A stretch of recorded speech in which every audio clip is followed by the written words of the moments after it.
the chandeliers of the Lincoln. Art Center sparkled that night as new. York's elite gathered for a charity concert. Cameras flashed, champagne flowed, and in the center of it all stood Vincent Sterling, the legendary pianist. 42 years old, dressed in Armani, his smile practiced to perfection. He had performed in Vienna, Paris, Tokyo. His fingers had touched the most expensive pianos in the world, and tonight he was the star again. But something, or rather someone, was about to disrupt that perfect image. At the edge of the grand hall stood a 16-year-old blind boy, holding a white cane tightly. His name was David Thompson. He wore a borrowed suit 2 sizes too big, standing silently beside his school music teacher, who had somehow managed to get them 2 tickets to this exclusive event. As Vincent greeted his guests, his eyes fell on the boy. A cruel smile curved his lips. "Hey, kid," Vincent said into the microphone, his voice echoing across the hall. "How about playing something for us? I bet you know Happy Birthday, right?" A few polite laughs rippled through the crowd. David froze. The mocking tone cut deeper than the words. His teacher tried to protest, but Vincent waved him off dramatically. "Come on, don't be shy," he continued. "Our donors would love to see how we invest in diversity." The laughter grew louder. David took a slow breath. No one there knew that he spent 8 hours, a day practicing on an old keyboard, in a church basement. No one knew that at age 3, he could replay symphonies after hearing them once. He wasn't just blind. He was brilliant. David lifted his chin. "Actually, Mr. Sterling," he said softly, "I prefer Bach." The crowd went silent. Vincent chuckled, trying to maintain control. "Bach, really? What could you possibly play, young man?"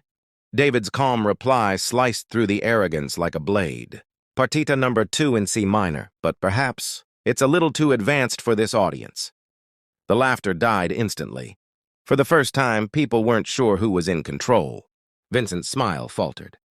He stepped forward, masking irritation with fake charm. "Very well then," he said, "why don't you show us?"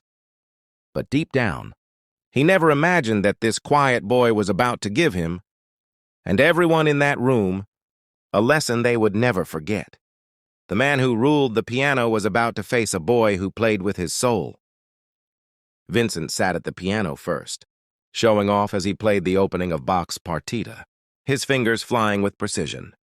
"You see, David," he said loudly, "this piece takes decades of practice and emotional maturity." David stood still, listening. His mind recorded every note, every rhythm, every tiny shift in tone. Then calmly, he said, "Dr. Sterling, you played the first bars in D major. The Partita number 2 is in C minor." The entire hall froze. Vincent's face turned pale. He had changed the key on purpose, to test him, but didn't expect to be caught. "Obviously intentional," Vincent lied, his voice cracking slightly. "I was testing his ear." "I see," David replied with quiet power. "Then you must also know Bach wrote this piece after his wife's death. Every movement represents grief, denial, anger, and acceptance. To play it, you have to know real loss." The words hit Vincent like a punch. He opened his mouth to reply, but no sound came. Because behind him, in the 5th row, David's Aunt Deborah, a cleaning lady who worked in a conservatory, was watching, tears in her eyes. She was the one who'd smuggled him.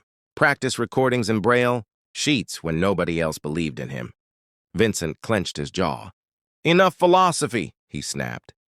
"Play or leave." David nodded. "All right," he said, moving to the bench. "But let me make one small change." Vincent frowned. "Change?" "Instead of showing you how to play the notes," David said, smiling faintly, "let me show you what it means to play music."